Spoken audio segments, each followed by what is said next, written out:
speed as well, the closer. So I'm not really going too far out of the box here, and I think ShamWow is the X factor one. Well, the $3 favourite is Fundamentalist, but Jane's pick of the yard is Alexandra, who is a 40-to-1 chance, not even on that first page of betting, and is out from 25-to-1. Gates are back and racing. Do it a touch slow towards the inside and showing speed. The closer straight to the lead from Fundamentalist, Chevalier Dion, and Goldie Fox the inside. A length and a half away. Next in the field is Amphitrite, and then came Do It. Two further back in the field, Alexandria, and they were followed by My Pendant, ShamWow, and at the end of the field is Very Elegant. So the leader is the closer at the 1,000 metres, pressured by Fundamentalist, but the closer had too much toe, leads by a length and a quarter.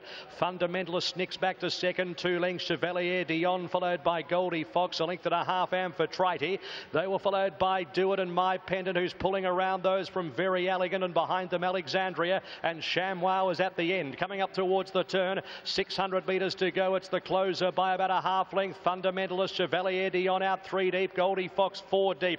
Amphitrite needs a run behind them. Do It out wider. My Pendant's the widest, and they were followed by Very Elegant, and behind them is Alexandria and ShamWow. It's the closer at the 350 from Fundamentalist, who ambles up the outside. Amphitrite's out 3 deep from Chevalier Dion, then Very Elegant. They've got to the closer. Fundamentalist, Amphitrite. Amphitrite lets down hands and heels from Fundamentalist. 100 to go. Amphitrite a half. Fundamentalist, Very Elegant late. Amphitrite clear. Amphitrite too classy. Scored by about a length. Very Elegant, Fundamentalist, followed by Goldie Fox, a gap, Chevalier Dion, ShamWow, My Pendant, the closer. Towards the end, Do It and Alexandria. Oh, she's a class filly, and that was a brilliant ride by Craig Williams. Albeit from an inside gate, but just when the tempo dropped out of the race, allowed Craig to get right up behind them, and he took his time to get a gap, and then it looked like he was counting to 10. It seemed like 20. It took that long before pushing the button with her, and she strides away for a stylish win. She's got off that Very Elegant. Well, there's an eye catcher. She runs second. Fundamentalist runs third. Goldie, and she settled, so that's another string to her bow. Exactly, she does everything right. The runner-up does not. The runner-up's a more talented, gifted athlete, I don't know any doubt about that. But she also has a lot of kinks to iron out. Now, whether or not it can happen this prep remains to be seen, but I think she's more talented than the winner. But the winner had the gun run and won well. Good time again, 1:22.14. They're at 1 to 2 lengths slower than the boys early, and it's about a length slower overall. So pretty similar ratings-wise on the males. And yeah, the first three here are really smart, gap to the rest. And they really put the brakes on here, as Gator touched on. They went from a 10.84 to an 11.48 to a 12.32. So they really did slow it down. It was a big crunch. Fundamentalist about to take the lead. Here's Amphitrite first up. Amphitrite lets down hands and heels from Fundamentalist. 100 to go. Amphitrite a half. Fundamentalist, Very Elegant late. Amphitrite clear. Amphitrite too classy. Scored by about a length. Very Elegant, Fundamentalist. Yeah, brilliant win for Amphitrite. Maybe, Grace, just quickly, where do they all go, those, especially the first three fillies? Well, Amphitrite and Fundamentalist will both likely go toward the Australian Guineas at their next start. Of course, Amphitrite is right on the cusp of getting a run in the All-Star. That performance yesterday might be able to get a couple more votes. So he's easing a bit in the market. Hopefully he's not conceding too much ground, but I think he'll be in a good spot in the run anyway. On a big race, he will go forward. 5, 2, 9 and 14. So before Gary has also assessed this race, and here's his top four in the stake ahead of our Torto. Scottish performance. Group 3 level for the 3-year-olds over 1,400 metres. Adana is that favourite for Chris Waller. Extra Brute, $9 into 8, so the money's stopped there. Rainier, $11 into $8. Chapata's set, racing. More Sundays dwelt, and Mickey Blue Eyes goes back to the end of the field. Expansion out quickly with Age of Chivalry, who goes straight to the lead, showing pace performer. Vacillator up to fourth, not too far away, followed by Star Ruse, the inside 2 lengths, the Inevitable. Age of Chivalry is the front runner, heading towards the 800 metres, being pressed by Expansion. A length and a half away, performer third, the outside of Star Ruse, then Vacillator. The Inevitable is 3 wide as they come up towards the turn, followed by Adana, who's staying off off the fence from Raniero, Torto, Extra Brute, Scottish Rogue, Stars of Carrum, Chapada, Mickey Blue Eyes and More Sundays is at the end of the field. Up around the turn at the 500 metres. Age of Chivalry attempted to stack them up from Expansion. Star Ruse behind them with Performer, Vacillator. The Inevitable down the outside, followed by Otorto. Adana's trying to weave through with the white cap. Scottish Rogue down the outer. Age of Chivalry went for home. The Inevitable on the outside is in hot pursuit though. It's Age of Chivalry and the Inevitable. Stride for stride. The Inevitable gets its bib in front of Age of Chivalry. The Inevitable just clear and won it. The Inevitable just from Age of Chivalry. Third, Otorto or Ranier, then Expansion, Adana. Further back in the field, Stars of Carrum. Otorto pulled up quickly there. Followed by Vacillator, Star Rouge, Chapada, Wellbeck, Scottish Rogue, and towards the end, Extra Brute, Mickey Blue Eyes, and More Sundays. The pride of Tasmania, the Tasmanians win the Inevitable, and Siggy Carr wins a Group 3 at fabulous Flemington. Can you believe it? The scenes after the race will be intense and superb. Scotty Brunton, well, he always has his heart on his sleeve. He will be ecstatic with the Inevitable, who's won 5 of 6, and Siggy Carr picking the Inevitable up and throwing on top of Age of Chivalry. We've got a photo. Mania, the Inevitable, come across ridden by Siggy Carr and trained by Scotty Brunton, who is our very special guest. And the race, and of course, David and Tom and Ben are desperate to win. They haven't been able to do it again, but Stars of Carrum was in the race and Extra Brute. They're the stayers that are going to be worth following maybe for the future. And there was another nice stayer, but we'll get on him shortly. We pick up the action here, Gator. Age of Chivalry's leading. At 48.29, first 800, so a solid gallop. They've broken 122, as you see there, so on a quick day, it's a good time. Relative to the fillies, pretty similar. They're a bit quicker early, a bit quicker overall, so not a lot between them. Winner was dominant, partial cover just off them, made a move before the turn, and still too good. For Age of Chivalry was promising. A lot of good runs behind, though, so we'll get to that. So there we can see in the green colours with the white cap, and that is Siggy Carr, who's a bona fide star down in Tassie. Scotty Brunton said he didn't receive a call from any Victorian jockey. He was happy to book her, and she does the rest. The Inevitable down the outside, followed by Otorto. Adana's trying to weave through with the white cap. Scottish Rogue down of Age of Chivalry. The Inevitable just clear and won it. The Inevitable just from Age of Chivalry. Great call, Matty. 2-0. Yeah, well, I tell you what, both good horses too. I mean, as we discussed. Yeah, anyone who was making ground, any horse making ground 3 or 4, lane 3 or 4 and wider, I reckon, Gator, you get to go to huge ticks the way the track played. Yeah, well, I agree with you, and the proof will be in the pudding. We can talk about it till our nose bleeds, but the results will be what dictates it.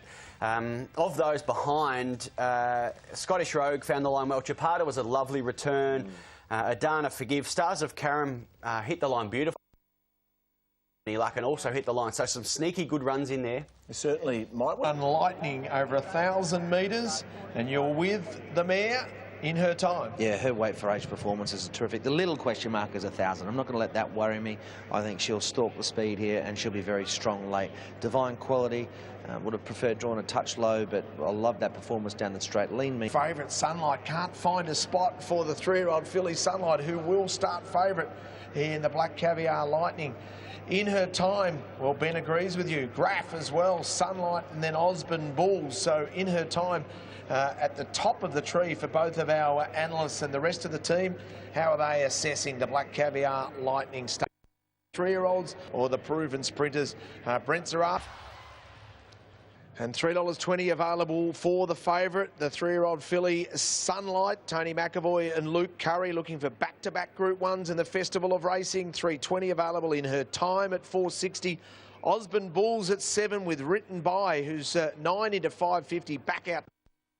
Great dollars, double figures the rest, including racing.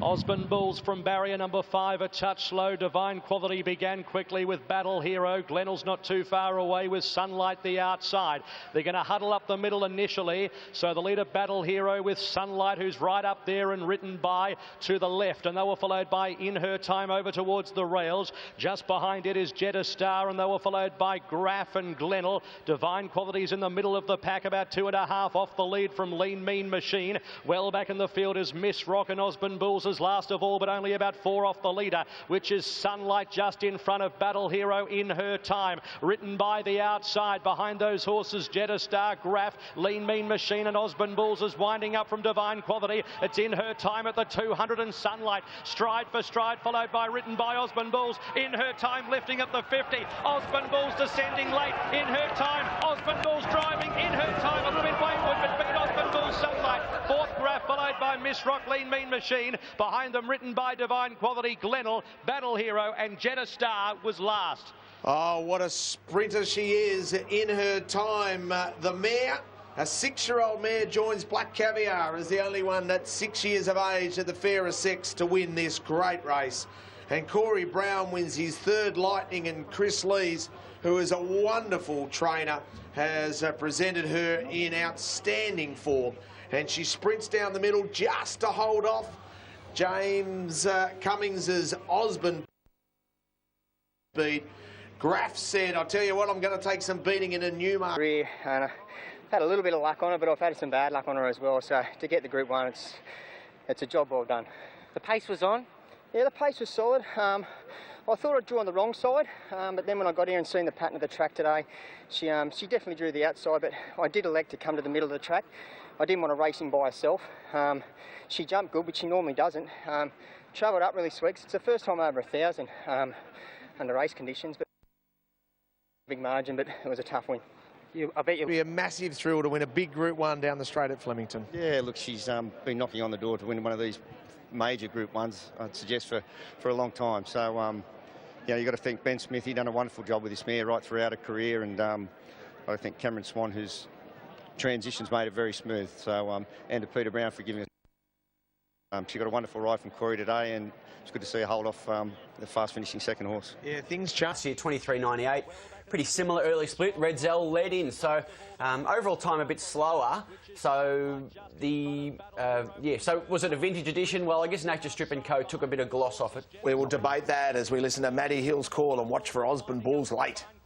It's In Her Time at the 200 and Sunlight. Stride for stride, followed by Written by Osborne Bulls. In Her Time lifting at the 50. Osborne Bulls descending late. In Her Time. Osborne Bulls driving. In Her Time a little bit wayward, but beat Osborne Bulls Sunlight. Fourth Graff, followed by... She was brilliant, and Gator, you had her on top, and all of our racing.com form experts was 50.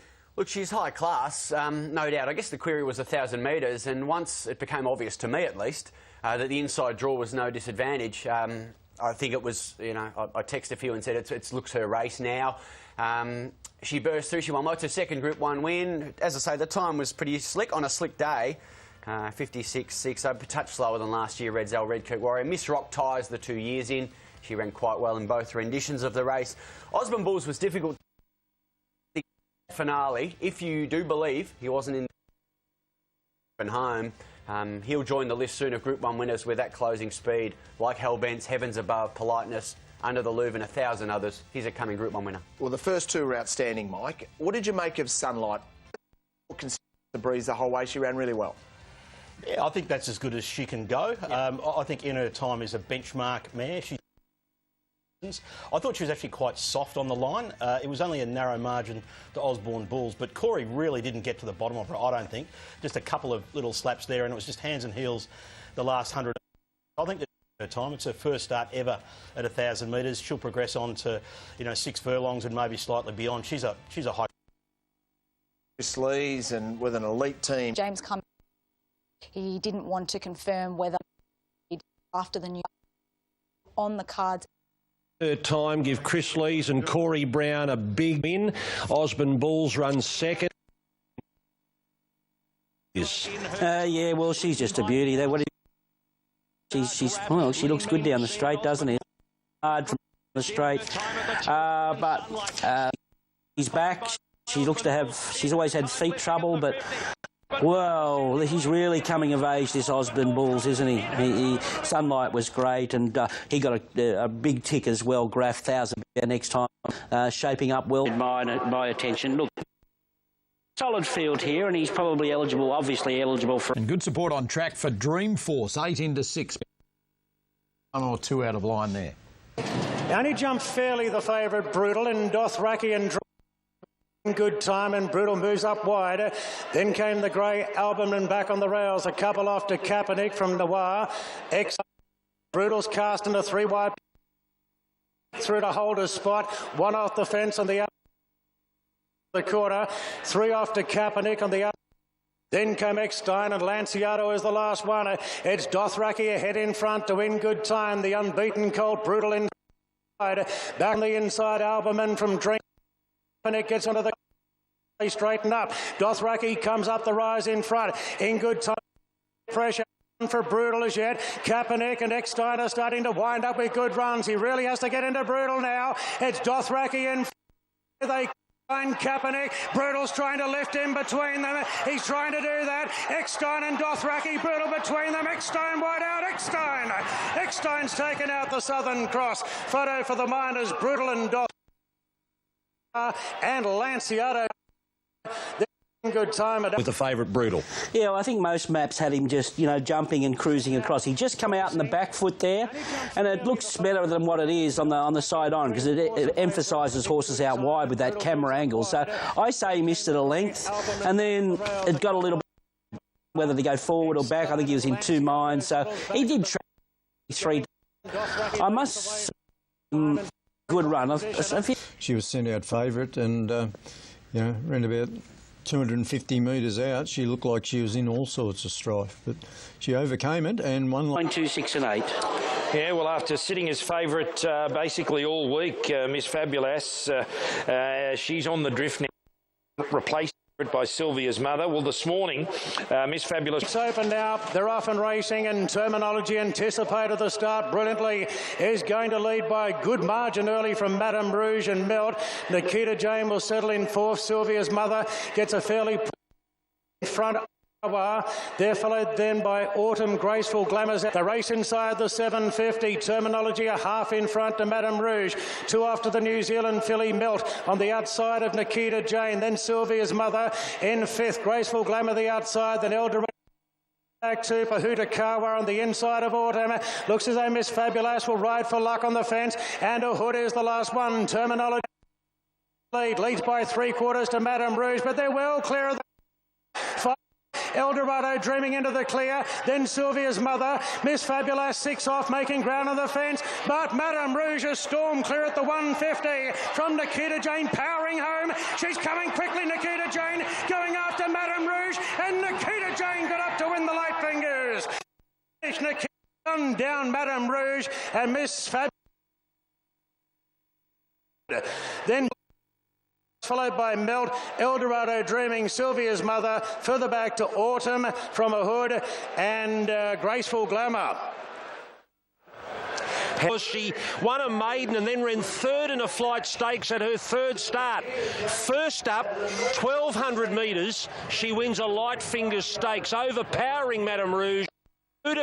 This looked a terrific race on paper, and I think it ended up that way as well. This Nikita Jane, outstanding here. I think the sky's the limit for her to do what going from a Warwick Farm maiden to 3rd in the flight stakes at only, like I said, in 3 runs in 1 preparation, and to resume like this and win the light fingers, and to think that she's a filly that probably will get to 2,000 metres question mark further.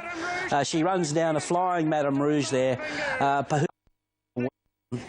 Hers was an eye catcher as well. You're just seeing the Godolphin up, and not the place to be held up when you're and she loses the momentum that Nikita Jane got there. So I'd say they're the 2 horses that here for the Apollo. The Star isn't here just yet. They're in quite late. I've seen preparations now, but 300, 2,000, these are all within. There's a 10,000 place only. That punter's not as confident. At $1.01, thank you, but 5,000 there. Over them out of the barriers. Who's going to lead here? Tom had some cover. Egg Tart goes to third, then Patrick in fourth, the rails. Winks has one off the fence, so she can start a trouble from there. On the outside of Eloise, Brooks is the last one, 7.50 out. Tom Melbourne, the front runner. The 8-year-old Happy Clapper. He's inching going to the 600 metres. He wants to try and pinch a bit of a march on the chap. Happy Clapper really turns it on to Tom Melbourne.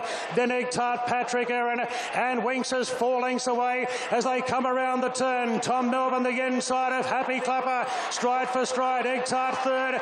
Winks is starting to chime into it. Bowman still sits pretty at the furlong. Happy Clapper. Clipperton goes for home, but here she comes now, Winks. She just sidles up on the lead and draws away again. Age shall not weary the champ. Once again, she's haughty and imperious. Winks makes it a third. Apollo Stakes, 2 lengths to Happy Clapper. Photo third, Egg Tart, Patrick Erin. Then came Unforgotten. Tom Melbourne weakened out from Eloisia, and Bremen Rocks was the last to finish. Just perfection. You never want this to end. God, we wish it wouldn't end, but one day it will. So for the time being, we are going to cherish every moment. Hugh Bowman and Winks, the star of the show, led it yet again, and that is 30 straight. Wow. Gee, you never get sick of that, do you? That customary low stride. She got a big slap up before the turn, as we usually see with her, and then she knew she was in a race and had it in control all the way down that straight. I think like that, I don't know. She is just home like she always does. The crowd was roaring, we were cheering. Like, it's just a great feeling. Listen to this.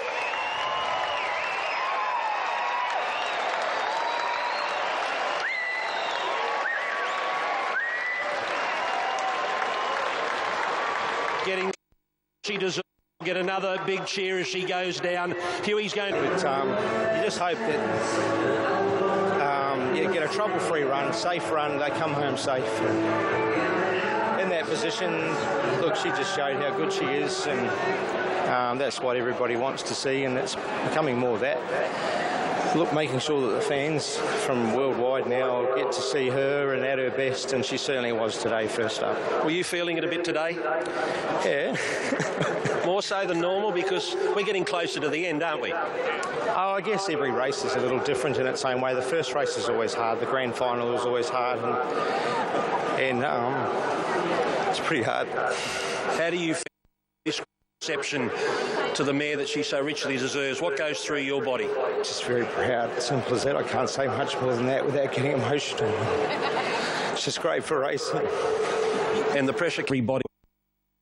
Everyone. Yeah, look, it's next day watching replays. You know, you just, well, I was there. Look, I bar lap in his day, where he brought families and crowds. Obviously, you know, we're in a different. They get 100,000 people on a race than Far Lap ever. Yes.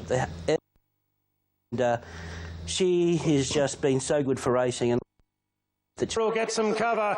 Egg Tart goes to third. At the furlong, Happy Clapper. Clipperton goes for home, but here she comes now, Winks. She just sidles up on the outside, takes the lead, and Age shall. Once again, she's haughty and imperious. Winks makes it a third. Apollo Stakes, 2 lengths to Happy. For Patrick Erin, then come Unforgotten. And with sectionals again, you know, she just scored time, and that's her trait.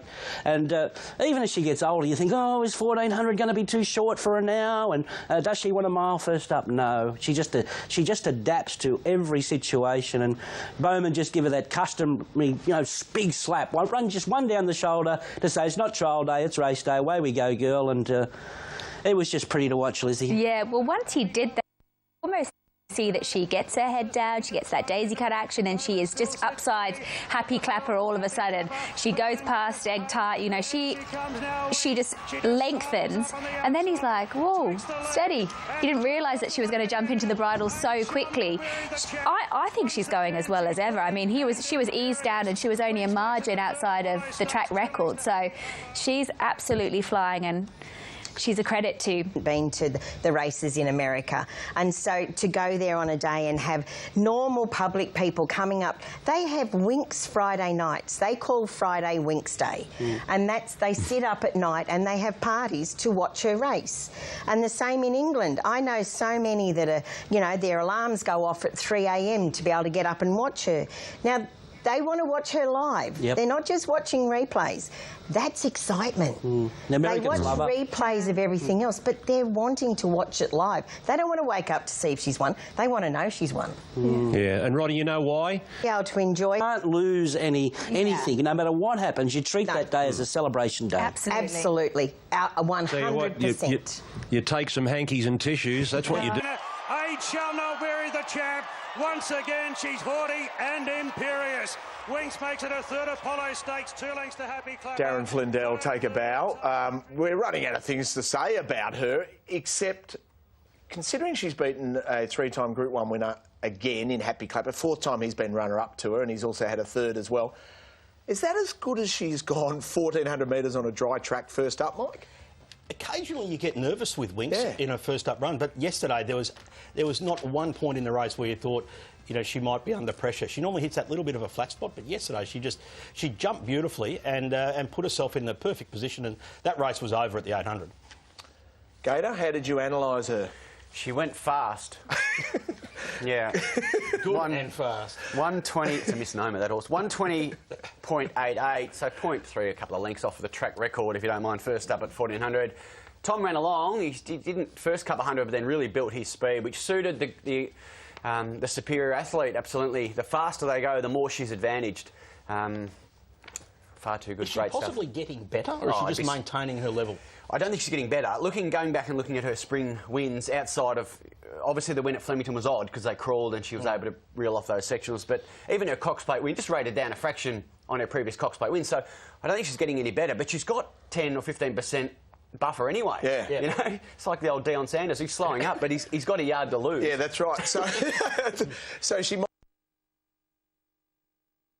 I like the Tassie Derby win. I think from that gate we'll get it. I like the Tassie Derby win. I think from that gate we'll get a nice run and can get the win on the. Ivil's pick of the yard declares war, but it's Arrow Mayo. There was 380 each of 2, Arrow Mayo and Luna Flair when I last spoke to you, but it's a strip out here. Arrow Mayo, look at that, $3.70, the best back runner late.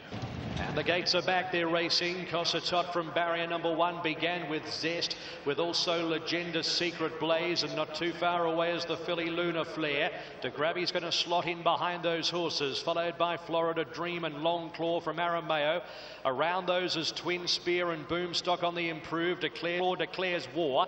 Second last Global Exchange and a Manican is at the end of the field. To the side of the course, 950 metres to go. Luna Flair for Luke Nolan just in front of the Bolter, Legenda. And then came third the inside Cossatot from Twin Spear, who covers extra territory. A link Secret Blaze to Grammy, and further back is Boomstock, who's felt 4 already, approaching the 600. Further back is Florida Dream, and then came Aramayo, still 7 off them with Declares War. So the main factors are well back with Long Claw, Global Exchange and a Manican. Coming up to the turn, and Luna Flair has got going, approaching the turn at the 400 metres, 2 lengths in front, and Nolan hasn't flinched from Cossatot in second place. Then De Grammy, Twin Spear, Secret Blaze with a sustained run. Global Exchange to the outside, tracked by Aramayo. Cossatot moves up to Luna Flair, who didn't find anything. Here's Global Exchange and De Grammy below the 200. Global Exchange took the front and raced clear.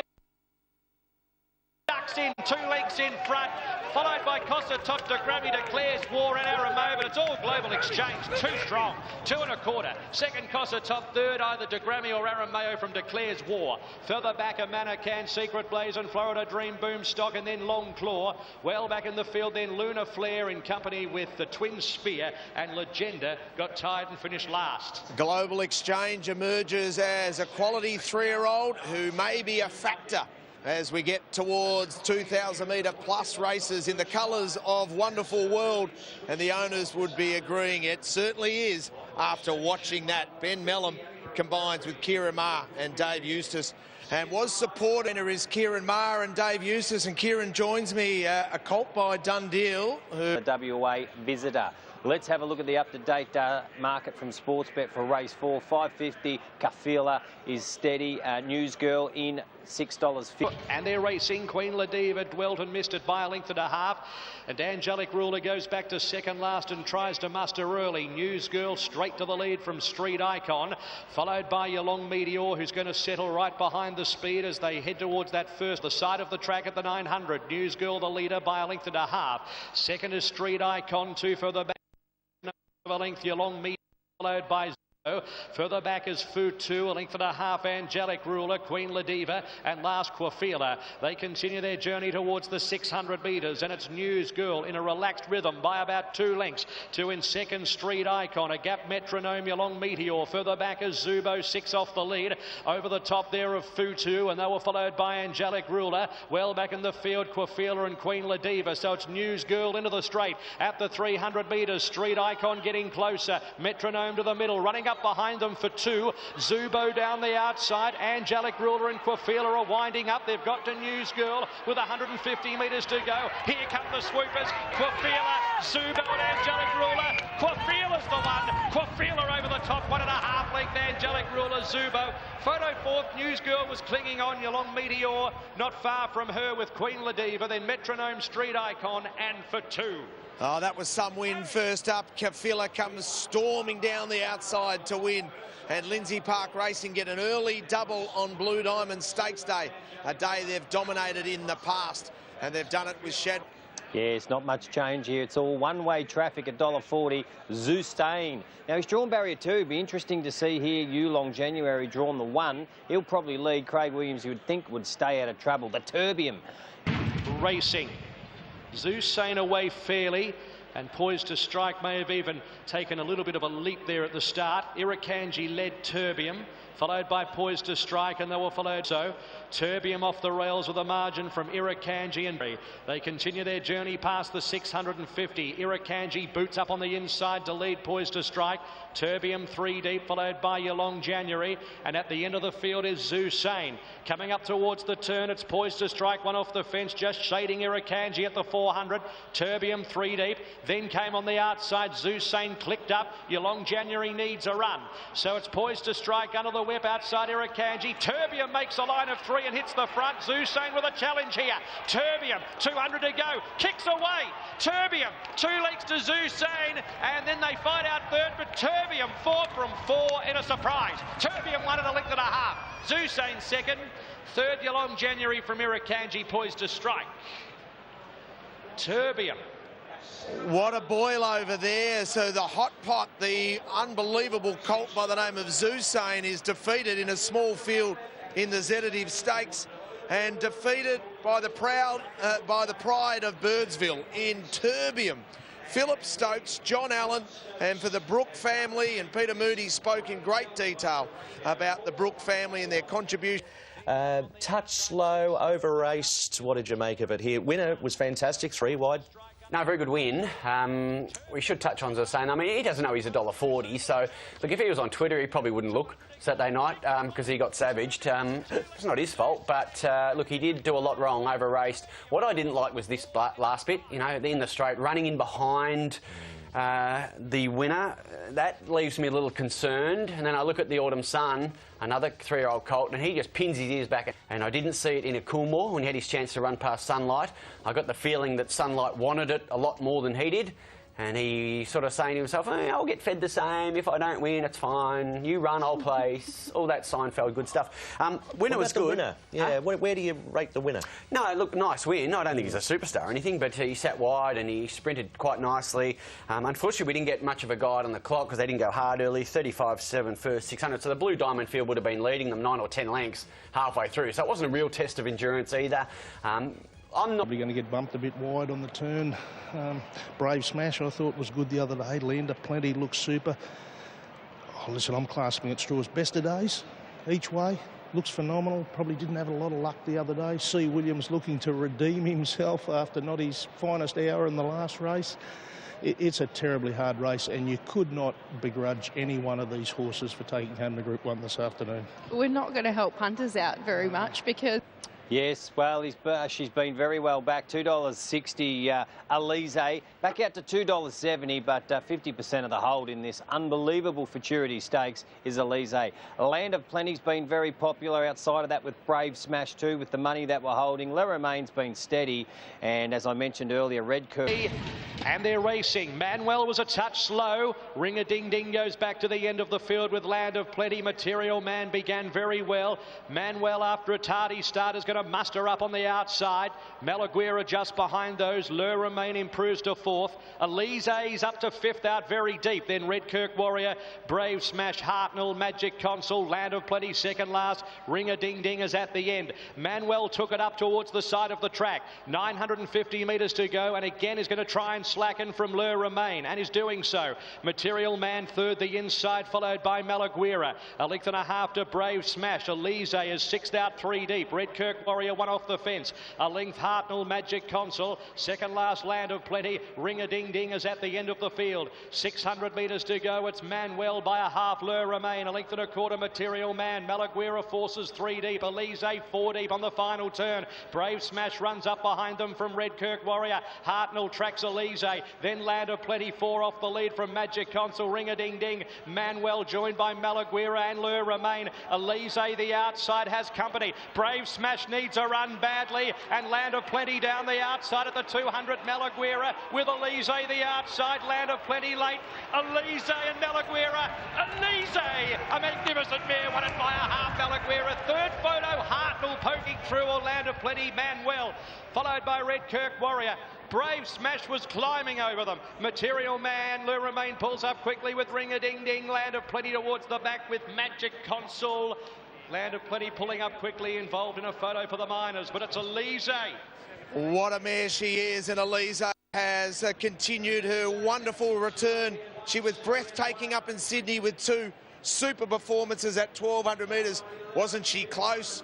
Huey Bowman got her nice and close, and she finished it off with style.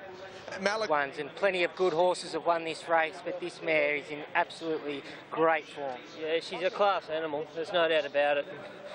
You know, a bit of an extended break for whatever reason, I'm not sure why that was, but look, James has brought her along nice and steadily this preparation, and she hasn't left a stone unturned, and came here today first time this preparation in Melbourne, and she certainly lived up to her runs in Sydney. Yeah, and the whole Godolphin team. Chats to Andy Mackett, also Vin Cox, and I reckon everyone is really pleased. No more than you, James. Congratulations. It's a great training feat, and this mare is a beauty. Oh, look, she is a beauty. She's just in ripping form. That's 4 wins straight for her, and deserving weight for age Group 1 winner.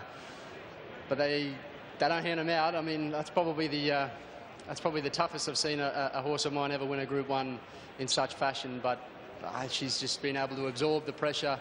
She's just a brute of a mare, and when ridden for a turn of foot, she can be even better. So they're wonderful qualities in a horse, to be able to be so versatile and still fend off quality Group 1 weight for age horses. And it's name to the list. Now, Godolphin had 3 runners in the race. You don't see Best of Days. It planted itself at the start. Elise moves up to 5th wide with the red distinguishing cap. Yeah, that's right. Tempo of the race, pretty solid. 48.02 first 800. So lining that up with the race that Manuel led and won, the All Stakes, 49.26. So he's about sort of 7 lengths slower and much closer to Group 1 standard. Look, he was brave, Manuel, but I think we all knew once they got to running proper Group 1 speed, he'd be vulnerable. Winner's been wide, gets the trail till about the 900, loses her cover from that point onwards. Didn't stop her running over the top of them. Watch for Ring-a-ding-ding, his last 100. Quickest last 200 of the day, if you don't mind. What a ripper. Second last, Land of Plenty. Ring-a-ding-ding is at the Brave Smash, needs a run badly, and Land of Plenty down the outside at the 200. Malaguera with Elise the outside. Land of Plenty late. Elise and Malaguera. Elise, a magnificent mare, won it by a half. Malaguera third photo. Hartnell poking through, or Land of Plenty. Margin was narrow, but all honours winner. I mean, even playing up pre-race in the yard a little bit, unlike her, 3 weeks between runs, there's room to move. She had a harder run than most and still beat them. Simply the best horse. Malaguirre, good to see him back to his best, out to 1400. He gave his all heart and all lovely work through the line. Not many beat Land of Plenty late in a race, and he was able to do that as an ageing veteran. Land of Plenty was good, but he'd been outstanding the last 6 months. I reckon he was below that level yesterday. Still ran really well. And a couple of forgive runs you saw, obviously Red Coot Warrior, Brave Smash. But I love the run of Ring-a-Ding-Ding heading towards a 1600-metre race. Elephant in the room with Land. When Elise scored in the Futurity. Magnificent achievement, isn't it? But wow, what an explosive mare she is. She's just terrific. Up to 1400 yesterday, just wide but too classy. Malaguirre, well, maybe he is a 1400-metre horse now. They've been concentrating on the sprints, but at 1400 yesterday, he certainly found his best form. Hartner was terrific. Land of Plenty, there's more to come from him. Brave Smash never saw daylight at any stage. Yeah, so we'll never know with Brave Smash. Do you feel that Elise, there's been a bit of speculation about the ride? I mean, I know he won, but I heard Vin Cox was not too happy with the ride. Bad ride? He's a master bowman at Reed. He just gets them balanced, and I don't think she would have won if she would drag that back to last in that race looking for cover. He knew he had a good filly. He rode her, he balanced her, and he waited for the right time to press the button. No issue at all with the ride.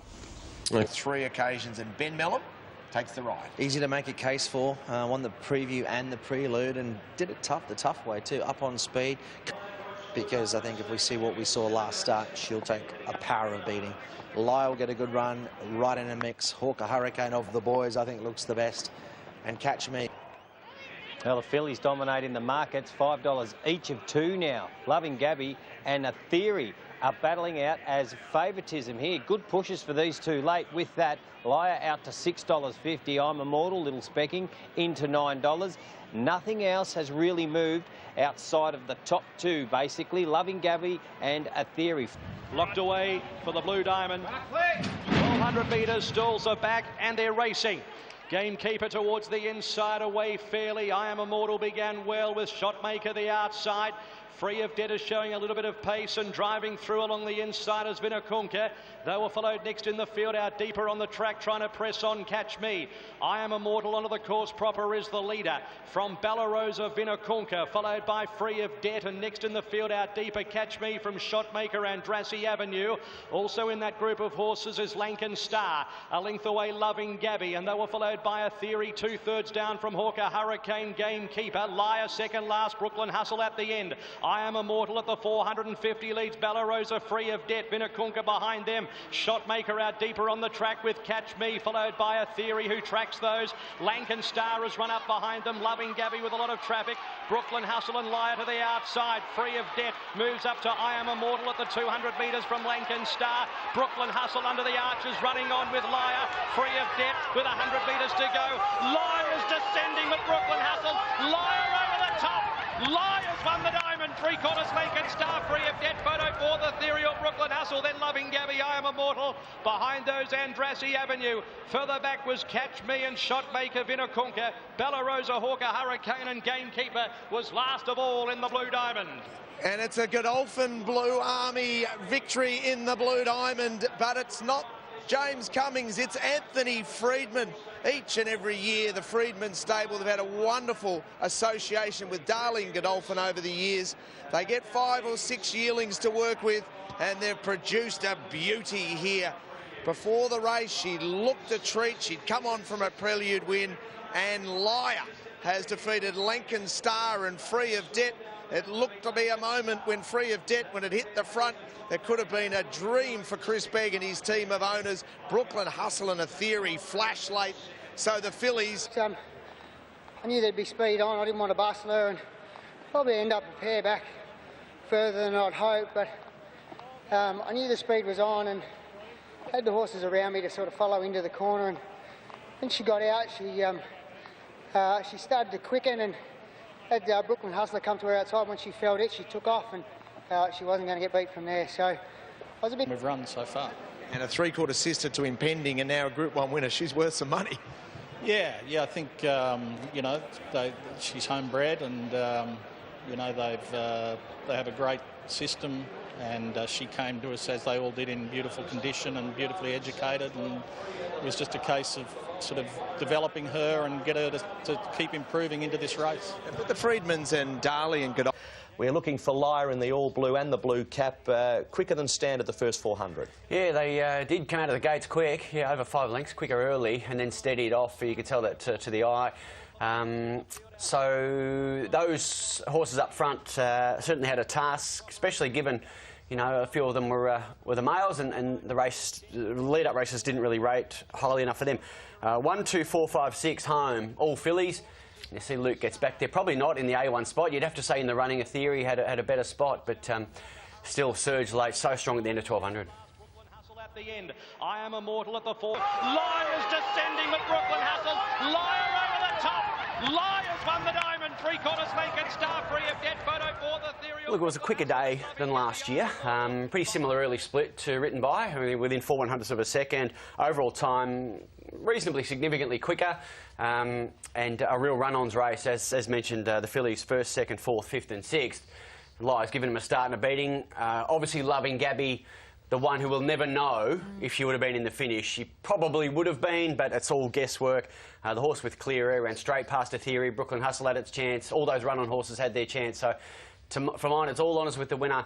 And the Freedman team, they could peak one on the day. They've proved that for a long period of time, and an outstanding win. And 8 of the past 11 coming out of a prelude of the Blue Diamond, so it's a real guide in modern times, Simon. Yeah, it certainly is. You know, the dominance of the fillies. With the Godolphin Blue, and Lyre wins the Blue Diamond. Wow, she's just improved at every run.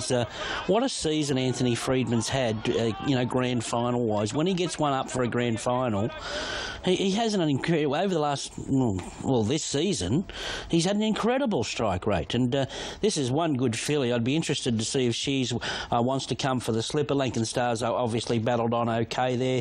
The Aquis horse that they bought into, the Adelaide horse, Free Adept, well, he sort of franked their opinion of him. He's run the race of his life there. He was very green winning at his previous start, but back round to Bend there, he was much better. My talking point of the race is Loving Gabby. I just thought it was a horror watch for her. I think she's very good. I don't know what their plans are, whether they're going to leave her alone or come to Sydney, but she just was one of those fillies you would have liked to see. Got the run the winner got, just whined, because she's such a big filly, and I just don't think any questions were answered there. Like I said, they're all in the picture because it's a big pool of 2-year-olds that I don't think there's one that's put their hand up and said, I'm the leader of the pack here. No, there's been, each week we're seeing different results. Bonds away, $19 into 14 off his first up win. Vedora, the Group 1 winner, $14 out to 15. Encryption, $18, a little bit of specking into 16. And Booker, she runs very well first up, but she's out slightly to $18 from her opening quote at 16. There you go, Fell Swoop, 31 into 23. It's that type of race. We have a real shorty, $2.25 for the Oakley Plate Race 8. Get your bets on. Particularly when I did the form, Eduardo was sort of $9, $10. He's not that price today. He's an excitement machine, I think, as is Nature Strip. He might just be too slick today, but really looking forward. Run, and away they go. Fell Swoop from the middle, jumped away very quickly with Eduardo and Crown Witness from within, and Nature Strippers driving through as well, began quite well. Charge next on the inside, further back as Vedora, Still Frost, Booker midfield, followed further back by Bonds away midfield and deep from Furic, Encryption and Bell Sonic from Usain Bowler, Alakazum, Sensei Sprite. I'll have a bit as last of all, but it's Nature Strip at the 650. In front by a length and a quarter, blazing the trail from within, Eduardo. A length and a half, Steel Frost, Crown Witness, Charge, then Fell Swoop, Bonds away, Vedora, Booker, Encryption, well back as Bell Sonic, Alakazum, Furic, Sprite, Sensei, Usain Bowler. I'll have a bit as last. Nature Strip in front around the turn at the 250, goes for home, 2 lengths in front, but Eduardo's chasing, Booker running on, Bonds away. It's Nature Strip with the 150 to go. Booker's coming through with Eduardo. Booker takes the lead from Eduardo. Encryption late. Booker's holding on. Booker's won it by a half-length photo, Eduardo, or Encryption. Encryption, and then a photo for fourth between Sprite Bonds away, then Fell Swoop Fedora.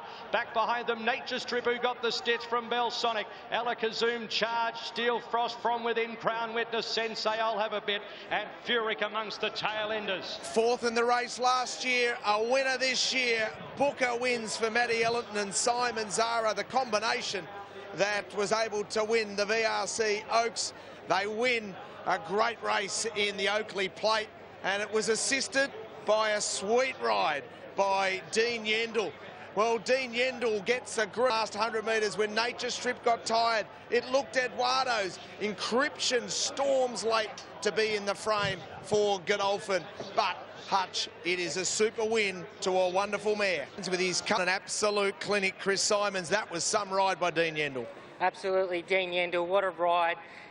I suppose riding light just gives you that opportunity to be in the right place at the right time to get this ride on Booker with the Matty Ellington camp. Oh, definitely. Obviously, my weight helps me a lot to pick up these better rides, and just thrilled to get a ride for Matty, let alone win on the race. Haven't had a lot of association with Matthew and Simon, so no, great to pick up the ride in this on big mare and not just pick the ride up, but actually win on the race. Massive effort. Look at Double burst. It did that. Mustard speed, as you'd expect, an Oakley Plate slick. First 500, 28.2. Interestingly, last year 28.1. Overall time 1.3. This year 1.194. Gave the track record a scare and smashed the clock. Look, Bubble Burst with the winner. We'll touch on it in a minute, but great ride, great win by Booker, and runner-up Encryption and good. Eduardo, probably the run of the day. A length and a half. Eduardo's chasing. Booker running on. Bonds away. It's Nature Strip with the 150 to go. Booker's coming through with Eduardo. Booker takes the lead from Eduardo. Encryption late. Booker's holding on. Booker's won it by a half-length photo. Eduardo or Look, terrific win. Those down in the weights fought it out. But we need to talk about, I spoke of the elephant in the room, we need to talk about Nature Strip. I was with him strongly yesterday and thought best and fastest horse up to 1,100 metres possibly in the world. But that's now his second Group 1 fail. Both times he straightened up and looked the winner and been swallowed up. And I'm trying to find a cross-reference with sports, Simon, and you're probably the perfect panel member to have on for this, given you played almost all of them. You know, it reminds me of Jared Hayne. Went to the NFL, had a crack, looked like a star in the pre-season when the intensity was low, and they're all saying, how good's this guy? Got to that 10% harder, which is the top end of elite sport, found out. Every time now, that's 2 from 2, so 100% of the time, he's gone to the top end, where there's high pressure all the way, he's been found wanting, and that has to be a knock. Yeah, but part of the makeup, I think, of a very good horse is not only, you know, the gait and the speed they can cover the ground, is being able to soak pressure, and he just can't. So as soon as he gets to anything that's got a... Simon Zara, third time they've won that race. Booker, fourth in it last year, ran past Graff in a jump out. Should have started 20 to 1. Yeah, look, I think this stable's doing a grand job. And we were talking off air about Matthew and Simon and where they sit. And I think, you know, they've really grown as a Group 1 stable. I think they prepare their horses so well now that you go to the races knowing they're a genuine chance in their Group 1 races when they take their horses there. Maybe that... yeah, that would be really interesting to see Fedora run in Dubai, Group 1 level. 9 races, Caulfield yesterday. D. Yendall, 1 ride. 1 ride. Impressive. 100% strong. The Oakley Plate, where there were some hard luck stories to tell. Gator, Eduardo comes around the corner properly. Does it win the race? Encryption, if it carries 50 kilos as opposed to 51, does it win the race? Second part, no, I'm not buying into that. First part, possibly. Irrespective, he was on the wrong leg for a bit, Eduardo, but an outstanding individual performance. I actually thought he was the run of the day. I didn't put him in my poll because no one votes for him if they don't win. On Twitter, which is good fun, follow. Eduardo, so he sat wide on a hot speed here, wobbled around the turn, and was still there swinging at the end.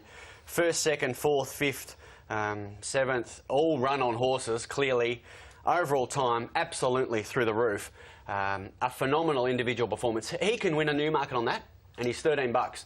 And it was his 6th start in a race yesterday, and that's what he did. I mean, his upside is just really exciting when you think about it. Absolutely, and he trialled into this prep like the new Farlap, didn't he? Absolutely. And he's run like it there. He didn't win, but enormous. And in hindsight... For Booker. Yeah, well, what a beautiful piece of placement by Ellerton Zara here. She raced well in this race last year, so it's obviously been a target all the way. And, wow, they got a big result here, winning a big, big race. So she's a good mare. Job done with her now. Talking point of the race was Nature Strip, who just punctured there. I thought the performance of this race was Eduardo. Wow. He sat wide off that hot speed and had the audacity to even find the front to be run down by the sweepers late. He is a very smart horse, Eduardo. Sprite had no luck. She just doesn't muster speed. No. They just went so quick for her, and she just... And then the market for the last race, shall we? Even money, Avilius, and he has just been popular all the way through. $2.25 into $1.90 today. Back out to $2. Let's have a look outside of Avilius, shall we? Because he's clearly... Ready, and away they go. Ventura Storm midfield away. Ace High began well with High Arm and Ambitious underneath of those. Avilius Lobs behind those horses. Trap for Fools out wide is going to force up. 2 lengths D'Argento, and they were followed by, on the inside, Ventura Storm as they climb the hill from Harlem Night's Watch, and a couple of lengths Shillelagh at the end. So Trap for Fools eventually is going to work over and lead. So it's at the top of the hill at the 1,250 metres. Trap for Fools at the 1,000 metres. Trap for Fools looking to control things by a half length. The Taj Mahal. Ambitious is third. A length High Arm, a length Avilius. Further back is Ace High, Ventura Storm, D'Argento 8 off the lead. Night's Watch, Harlem 2 lengths Shillelagh. Along the railway side at the 800 metres, and it's Trap for Fools at an even tempo from the Taj Mahal. Ambitious the inside, then High Arm. Further back Avilius 4 off the lead, and then came Ace High, who covers up the favourite at the moment from Ventura Storm. D'Argento's about to get going from Night's Watch, Harlem and Shillelagh. So Trap for Fools kicks into gear, approaching the corner at the 400 from the Taj Mahal. High Arm out 3 deep. Ambitious needs a run. Avilius is about to run up behind the leading wall. Ace High out wider. D'Argento's the widest. Night's Watch is running into it, but has a wall in front of it too. Trap for Fools goes for home at the 200. Avilius got out. Avilius barged out, goes up to Trap for Fools. Ace High and Night's Watch. Avilius goes for home. 100 metres to go. Oh, it's a class act. Comes away, and Avilius is going to canter in. One at 2 lengths. Trap for Fools. Ace High, Night's Watch for 4, followed by Ventura Storm and Shillelagh. The Taj Mahal, High Arm, Harlem, D'Argento disappointing, Ambitious amongst the tail enders. He really is a proper horse, Avilius, and he's won accordingly there. He was held up. Huey Bowman was patient, didn't want to make a mistake. He finally got over the heels of Trap for Fools and made a mess of a quality field that includes 6 Group 1 winners in them, and makes them all look pretty average. Trap for Fools improves today to run second. The Derby winner gets the blinkers back on. Young, the Old St George, a Group 2 race. There's Avilius right up there early, and Gator, it was just a demolition. Class. This bloke, isn't he? What a ripper. Had the right run, travelled into the race beautifully, just simply too good. You know, death by analysis, me sometimes, no reason to look anywhere else other than him. What we are trying to do, though, is make some money and find future winners. I love the effort of Trap for Fools, who led at a solid clip, and he was collared. He fought hard, was no match at all because he's just not quite good enough, but he still beat everything else. Good to see Ace High ridden midfield here, run on strongly, and Night's Watch another sound effort. Then Ventura Storm was actually okay.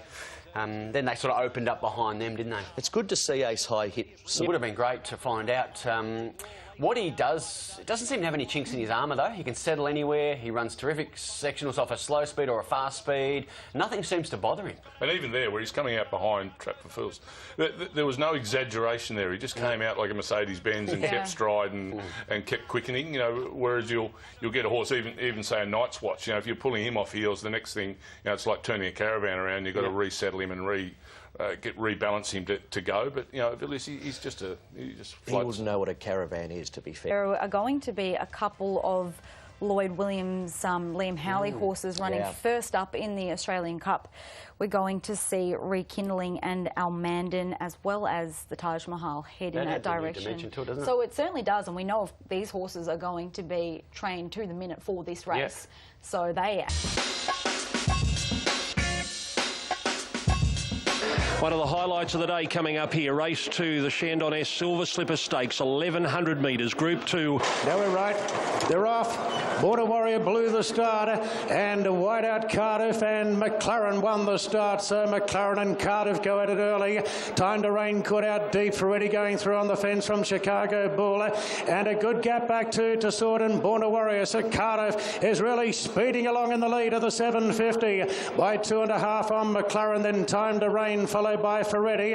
A length further back to Chicago Bull.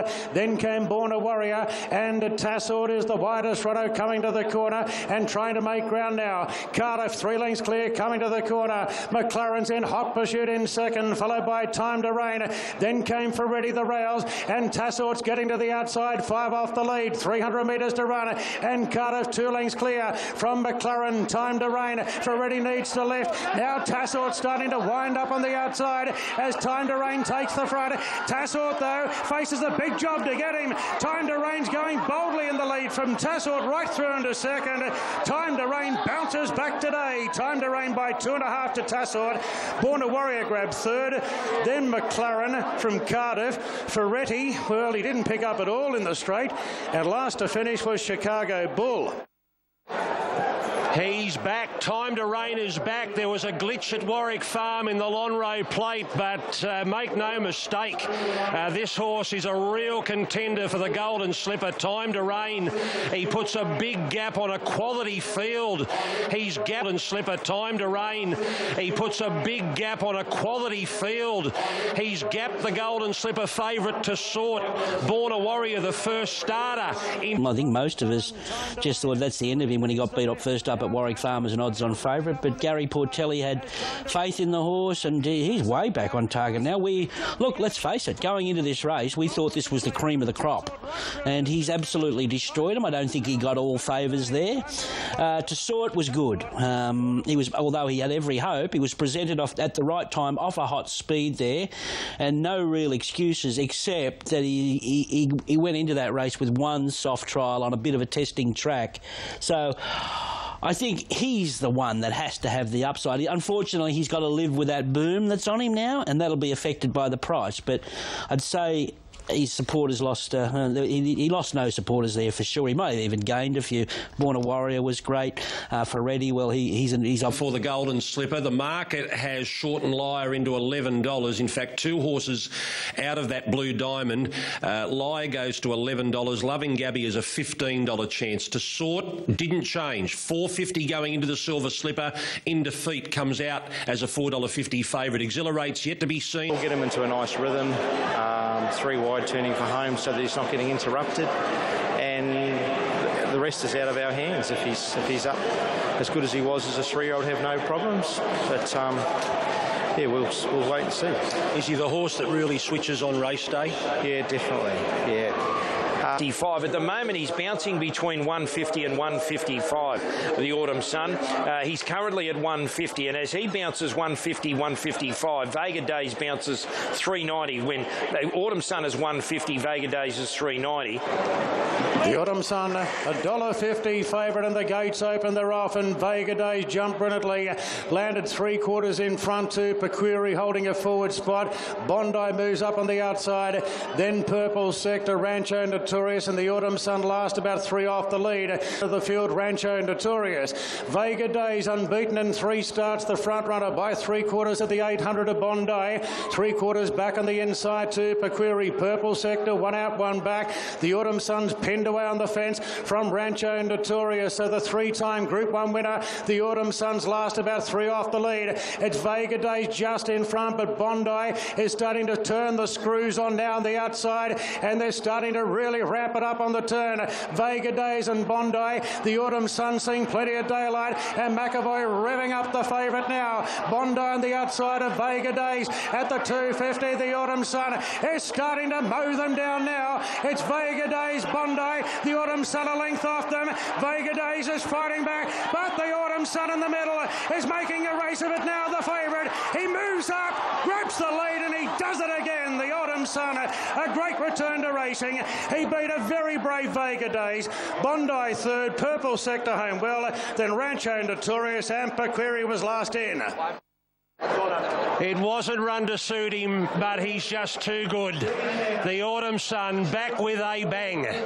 The Autumn Sun has won the Hobartville Stakes, overpowers Vega Days, and he suffers his first defeat in 4 starts now. Bondi back in third. Sun, we had high expectations that he would come back a winner. He has, and now all systems go to the Randwick Guineas. Yeah, I thought it was. Well, he's back. The job's done here. He's back for sure. But you know, when you're looking at a $1.40 chance, you know, well, let's weigh up both sides of the story here. You know, and he wins by, he just scrambles home. You want to reprice that race. You say he's won like a 2-to-1 chance or an even money chance, say, but. He had work to do because they'd slowed up early. The most concerning thing about him for me, I thought his performance was unbelievable to get home. And like I say, he's proved that he's a superior colt. But tactical speed, he seems to have lost that. They didn't go hard early, and Karen was saying, come on, keep up. And then the leader sprinted, and obviously his wheels were spinning, and like a good horse, like he is, he gathered them up late and proved that he's the winner and a superior horse.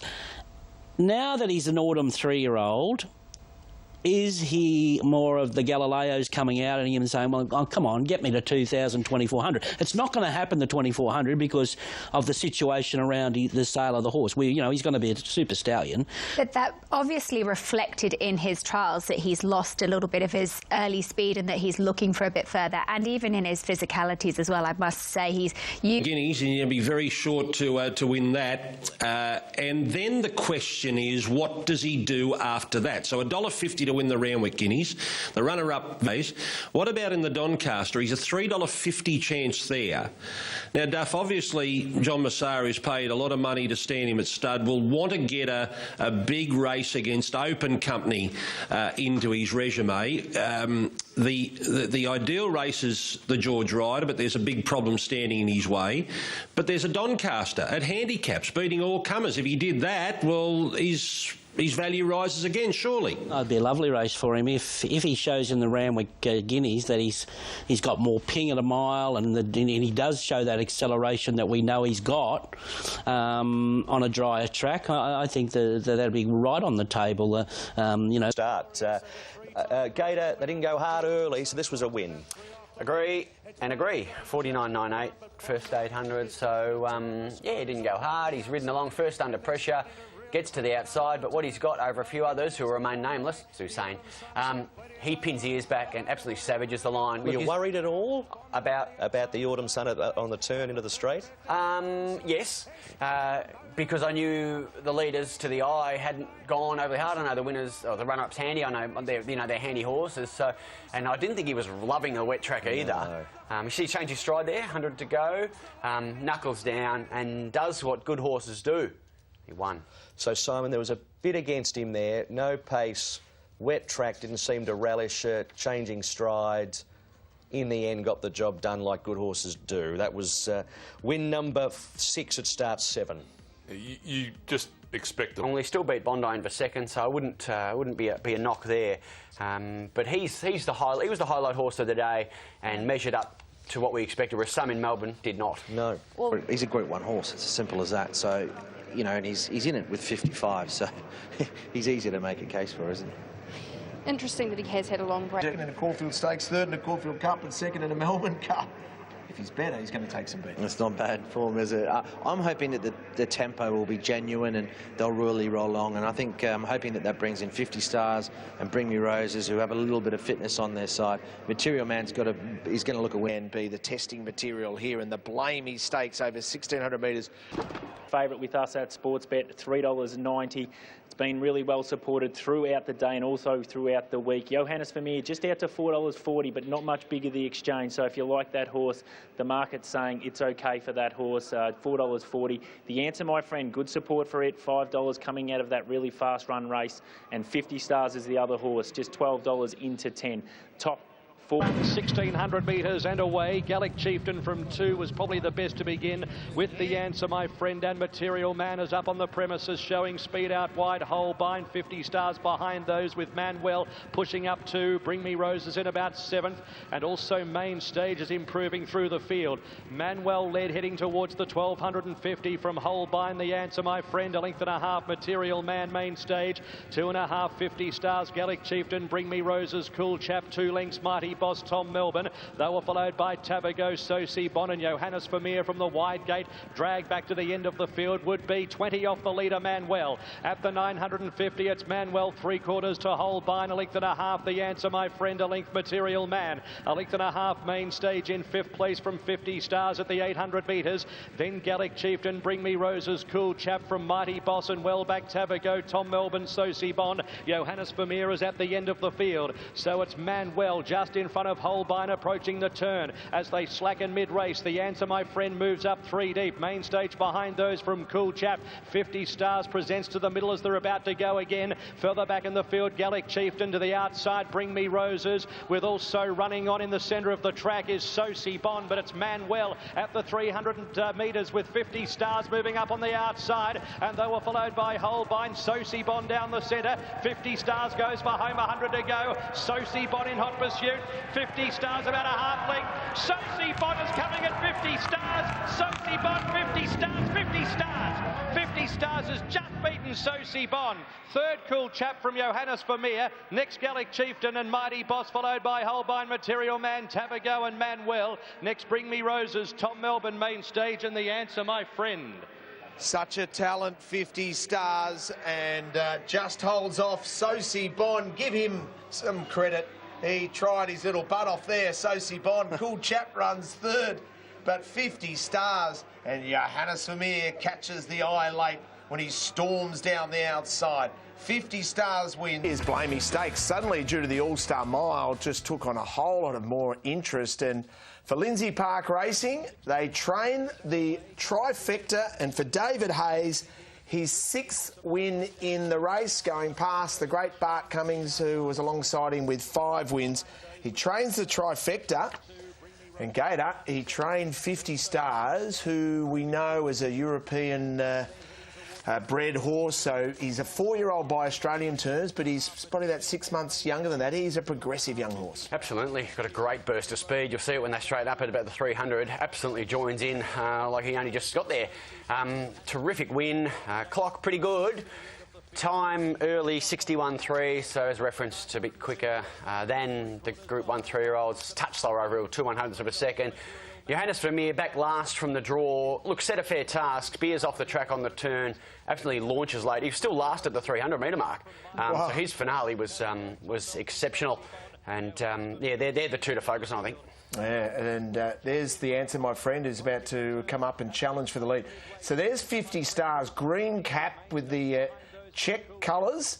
And, Matty, about here you're starting to believe that he's the horse to beat. And then, who's that on his back who gets over his heels and says, I'm going to chase you? I had to double check. Let me tell you, it was the mighty Sosi Bon as we have a look at the final 200. They were followed by Holbein, Sosi Bon down the centre. Sosi Bon is coming at 50 stars. Sosi Bon, 50 stars, 50 stars. 50 stars has just beaten Sosi Bon. 50 stars, too good. Sosi runs 2nd. Cool Chap, the poor man's Tom Melbourne, runs another placing as well. Tom flashes down the outside. Mighty Boss is there as well. Actually saw a sneaky good little run. First up from a spell from Gallic Chieftain, ran really well for a stayer. No doubt about that. Ben Allen, for a young rider, has... I should say she's a winning chance. She's been great in the spring. She's been great this prep, and I think she'll go very close. She's always been a really good look. Oh, look, I'm happy to go with Ring a Ding Ding. I just feel Flemington. I love the Futurity run. I thought he got going late, and yeah, he'll be winding up and powering home. A Hawk Shot, impressive Stars of Karam. I thought at $31, he's an incredible price, and Futurity, but I've left 3 or 4 out that I think can win as well. So it's that sort of race. It is, but in the end, you've stuck on top with Ring a Ding Ding, and Ben Ascari says it'll run a big race, but just got the filly in front of it in Mystic Journey. So for selections as well as we join Jane Ivel and Peter Moody for the assessment of the Australian Guineas. 1,000 guineas winner from the spring, Futurity, is going to run favourite in the Australian guineas. $4 rock solid with us at Sportsbet. Mystic Journey, the other filly, $4.60, enough support to suggest it's going to run well. That support for Ring a Ding Ding has dried up, back out to $7, and yep, just ticks over to $7.50. Hawkshot just out to $7.50, but it's going to be your lead. And away they go. Pretty good line as well. Hawkshot towards the outside began cleanly. Mystic Journey, the inside, jumped well with the Inevitable, and also pushing forward Futurity, Scottish Rogue. Hawkshot taking its time to come across, and they were followed by Otorto. Next in the pack is Chapada, Longleaf, and then Adana, Dealmaker. Further back in the field, then Ring a Ding Ding. 2 lengths extra, Brute, Stars of Karam, Performer, Declaration of Heart, and Rani Air is at the end of the field. Past Chiquita Lodge at the 1100. Hawkshot found the lead by 2 lengths to Scottish Rogue and the Inevitable. 2 lengths Futurity, the outside of Mystic Journey. 1.5 lengths Otorto, Longleaf, then Chapada at the 900. Dealmaker on the fence about 2/3 down the field. They were followed next by Ring a Ding Ding and Adana, 1.5 lengths to Extra Brute, then Performer the inside. Further back in the field, then out wider is Stars of Karam. Rani Air second last, and Declaration of Heart is last. 650 metres to go, and it's Hawkshot takes a steadier mid-race, leads a length Scottish Rogue. The Inevitable third, the inner. Then Futurity, Mystic Journey hunts the rails around the turn from Otorto. They were followed by Dealmaker the inside. Chapada to the middle with Ring a Ding Ding and Stars of Karam. Hawkshot in front of the Inevitable at the 350. Mystic Journey runs on with Futurity presenting down the outside. Then Dealmaker, Longleaf and Ring a Ding Ding. Hawkshot at the 250. Mystic Journey getting up underneath of it. It's Hawkshot grabbed by Mystic Journey, followed by Futurity, Ring a Ding Ding late. Mystic Journey with 100 to go races away. They're roaring in Tasmania, and Mystic Journey won the guineas easily. Hawkshot second, Photo third, Futurity or Ring a Ding Ding with Dealmaker not beaten far from those. A gap to Declaration of Heart, Extra Brute, Rani Air, Stars of Karam, Longleaf, the Inevitable Otorto, then Performer, Scottish Rogue, and Chapada amongst the tail enders. We've just witnessed a very special filly. Her name is Mystic Journey. She's the pride of Tasmania. And Anthony Darmanon's a Group 1 winning jockey. And what about the story of Adam Trinder? $11,000 purchase as a yearling. Wins a classic, $1 million Australian guineas. Only the 5th filly to win the race. And she thrashes them, to be fair. She defeats Hawks. Just far too good. She had a good run. I think he was angling for a run to come around them at the top of the straight. The door opened back towards the inside. And Mystic Journey, she is something pretty special, because on paper it looked a very competitive race, but she's been in a league of her own today, Richo. That was a really deserved win to a very talented... In the race, and I was pretty much box seat and travelling quite easy, and she was a bit intimidated to go through the gap, and once she burst through it, she just got that great turn of foot and she exploded away. And you'll be here in a fortnight. Hopefully, fingers crossed, she pulls up okay, and look, you'll be here for the All-Star Mile. She'll be winning it. Thanks, Chris. Good on you, mate. It's 400 metres out when she ducked up on the inside. So I thought the run was going to present, but I thought the Inevitable was going to take it on her, to be perfectly honest with you. So I had a hesitation there at that portion of the race. But once she got through, I said to Dharma when I legged him on, trust her. I knew she'd be there for him when he required her, and she was. She certainly was. And 11,087. There's only been 4 fillies before yesterday to be able to win the race, and they've elite fillies. You think of Triscay, Miss Finland, Mosheen, and also Shamrocker. And as the gates open, we saw Futurity sitting up there on speed. Craig Williams just about to drop out of this speed battle and end up getting a gun run. Hawkshot's about to come around the outside and take up the lead, and that allowed the 2 fillies in the race to be sitting both 4th and 5th. And right there, Gator, you were so keen on Mystic Journey. You drew barrier 1, and the key to the race is Hawkshot strung them out. You end up getting a beautiful run. Yeah, that's right. Look, I don't think she needed the perfect run, but she got it. I mean, with that margin, I mean, it's significant. 0.22 seconds first 1,000, slower than the Blamey Stakes, and they've still run quicker time. So it's really exciting, the winner, and can't wait to see her progress. Hawkshot, terrific on the speed. First go 1,600 metres. He's just a good horse. Ring-a-ding-ding, best of the closers. OK, so let's pick up the action as they enter the straight for the... Getting down the outside, then Dealmaker, Longleaf and Ring-a-Ding-Ding. Hawkshot at the 250. Mystic Journey getting up underneath of it. It's Hawkshot grabbed by Mystic Journey, followed by Futurity, Ring-a-Ding-Ding late. Mystic Journey with 100 to go races away. They're roaring in Tasmania, and Mystic Journey won the guineas easily. Hawkshot second, Photo third, and Futurity... Damn straight they are cheering. What a win. A first Group 1 to Adam Trinder, a first Group 1 to Anthony Darmanin. I mean, Anthony Darmanin's a wonderful story. He only went to... Gator, Mystic Journey, massive tick. There were some other wonderful runs in behind. Yeah, for sure. No knock-on for Futurity. She was every chance. I mean, she's very good. She just ran into a superstar, I think. And we touched on Hawkshot, who was the first male home, and a very good effort first go at 1600. Ring a Ding Ding, who came off that sizzling run late in the All looking for the mile. As referenced there, he was the best closer. Dealmaker good. Close up needs further. Gap to the rest significant. However, a number of forgive runs. A lot of those horses out of the CS Hayes Stakes, and they all finished towards the tail. But I think like 6 of them made the forgive file, so I wouldn't be dismissing a lot of those. That's right. I mean, you look at a horse like, don't even laugh here, Mike, but Adana had no luck at all. He ended up finishing closer to last. Non-event. Yeah, non-event. But I don't think he's a Group 1 horse either. I think he's a step below that. Yep. No, I think that's fair. And Mike, well done to you. I think that's fair. And Mike, well done to you. You put her on the agenda a long time ago for an All-Star Mile, Mr. Journey. I think Gator and I both fell in love with this horse on Cox Plate Day. Yeah. She sat wide against the tempo of the day, the pattern of the day, and she smashed a horse called Fundamentalist, who had some serious Group 1 form around her and ran second in a Group 1 again yesterday. So I think she showed she was the best, or one of the best of her generation. She hadn't run against Amphitrite until yesterday, and it was just good to see a really positive ride from the inside barrier. Like her first couple of runs, she was really... But, yeah, we can even see more from her. She's a moral to get into the All-Star Mile. Oh, she's in. Yeah. No, she's in. Yeah. Maybe even the runners-up. $1. Yeah. I reckon Hawkshot may even be in too, I reckon. He'd be into consideration. So Elise 350, 425. I can just see Mike and Gator just grabbing their phones. They're ready to have a bet. Happy Clapper, Amphitrite, Land of Plenty, not in the race yet and highly doubtful to be in the race. What do you do with Grunt? Brave Smash won't be in the race. A Material Man is in the race, but... Talking about all our wonderful fillies we're seeing here in Sydney, what about this Taswegian, Mystic Journey?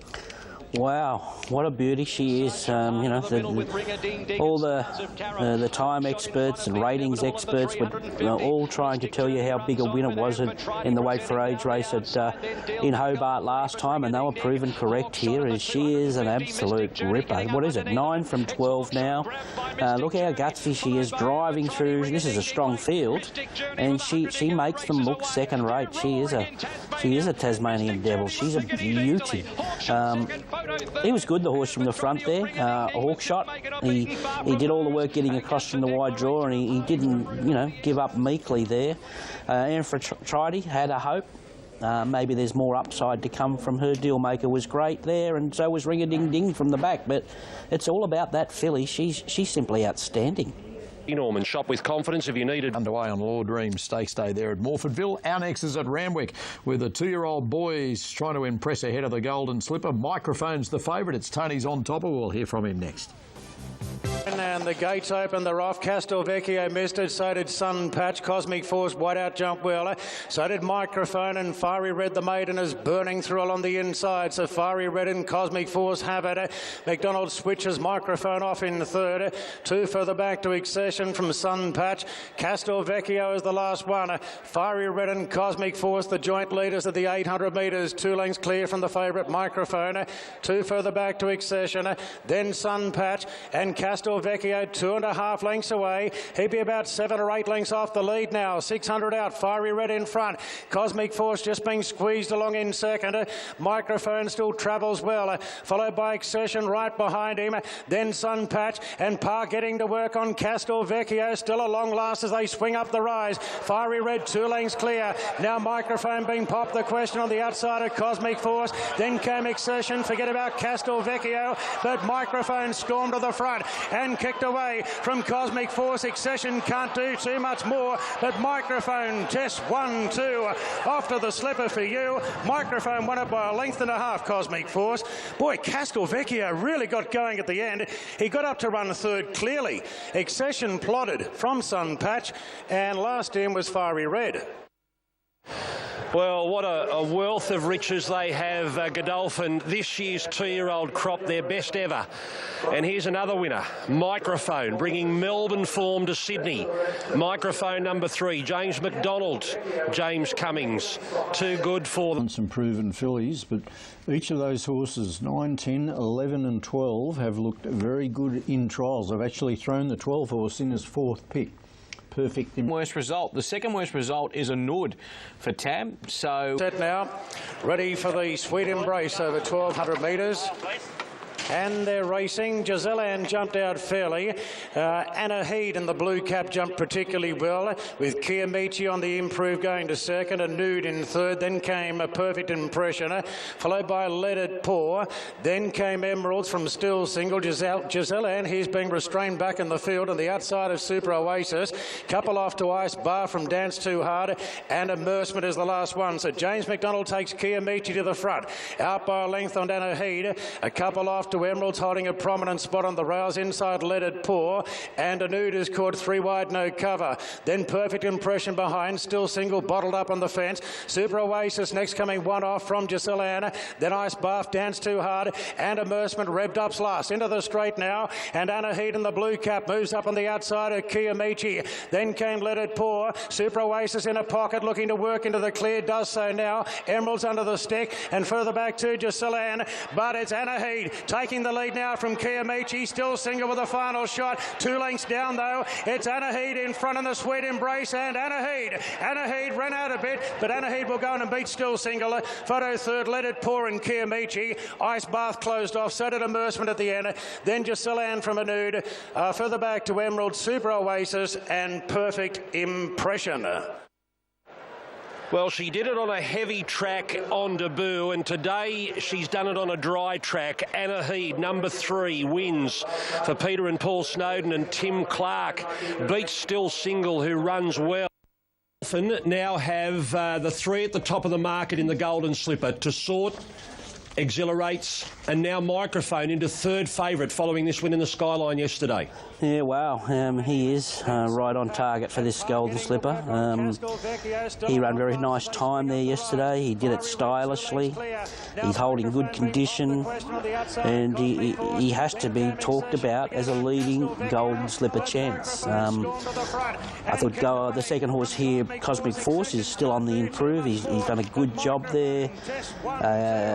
Castelvecchio proved that he's a very, very promising horse, but probably 1,400 or a mile in the sessional spell. But all in all, 6 runners, but I'm treating it as one of the best 3 or 4 slipper lead-ups I've seen. He's really jumped and put himself into Golden Slipper contention just because he's such a bomb-proof conveyance. He's got a bit of bottom to him, as well as having that speed. Cosmic Force, as you said, would improve. Well, bolted in on a heavy track on debut, and now found herself on a good track and won again. Yeah, obviously the figures weren't as strong as the Colts there. They're 1,933 versus 1,972, and similar. The Colts come home quicker than the fillies as well. So, yeah, look, she's a good filly and sharp. I would think her best chance in a Golden Slipper would be a heavy track where she set up that Victory Vane win. So we know she's adaptable on wet tracks. But she's sharp. She's earned a spot in the slip. Ice Bath was pretty good, but all in all, I don't think it was the level of the Colts division. No, I don't think. But I still think that Immersement hit the line okay. She didn't have a great deal of luck. Okay, next week is the Todman and the Riesling, and these 2 races are going to be the most important. We expect To Sort to be there. We expect Time to Rain to be there. We expect Exhilarates to go round in the Riesling. So that's the Golden Slipper market now. Any firmer line up with Fiesta. Yeah, what a fantastic filly she is. She always gives her all. She's got a terrible draw here, and she's 11 to 1,400 metres here, which is not a no. That is a bit of a step. Jane, 480 into 380 in the last hour. Bahutakawa goes 3.10 out to 4. So we've had a big firm. And then what I want to mention here, Mizzy. Now, this has been 31 to 17. The Anthony Cummings stable. Yeah, and I'm really thinking she maps quite nicely here as well. Fiesta, if she gets any luck, we know how good she is. Bahutakawa was really good in the light fingers, capturing everyone's attention, having no luck. On now for the Surround Stakes. Plenty of movement in the gates. I'm coming towards you. And they're off and racing, and the grey Graceful Glamour was the first headed out of the gates. Mizzy showing plenty of muster up on the outside. Fundamentalist right up there as well. Then came Simi. Madame Rouge will settle in fifth. The Hoot out pretty deep from Eldorado Dreaming. Zeditave going forward. And the favourite Nikita Jane's caught 3 wide at this point. Right behind is Bahutakawa from Seabrook. Then came Fiesta out 3 wide. Melted Miss Fabulous is the last one. It's Fundamentalist and Mizzy locking horns at the 800 metres. Graceful Glamour caught 3 wide now. They're followed then by Madame Rouge, who's over racing a touch on the outside of Simi. A Hood is deeper out. Then in the orange jacket, Eldorado Dreaming inside Zeditave. Nikita Jane further back with Bahutakawa. So the favourites racing together at the 600.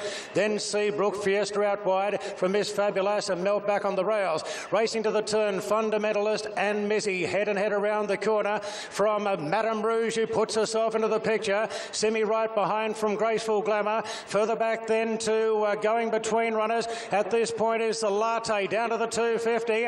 Fundamentalist in front from Mizzy. Now Eldorado Dreaming's getting a split, and Nikita Jane the outside. She's surging now. Fundamentalist just in front of Mizzy. Nikita Jane and Eldorado Dreaming. 4 of them in it. Wide out Nikita Jane going to Fundamentalist. Oh, not sure. Not sure. Fundamentalist kept kicking on the fence, and Nikita Jane, they're the 2. Eldorado Dreaming and Mizzy for 3rd, followed then by Bahutakawa's Latte. Further back to Miss Fabulous, Simi. Then came Madame Rouge, Fiesta, Melt and Graceful Glamour. There's a big late lunge from Nikita Jane right on. Jane lunges. Here's the post. Heads up, heads down. Jane, I think she's got there. I think she's got there. Nikita Jane has lunged right on the line. She's done it. She's won. She's won a Group 1 Surround Stakes.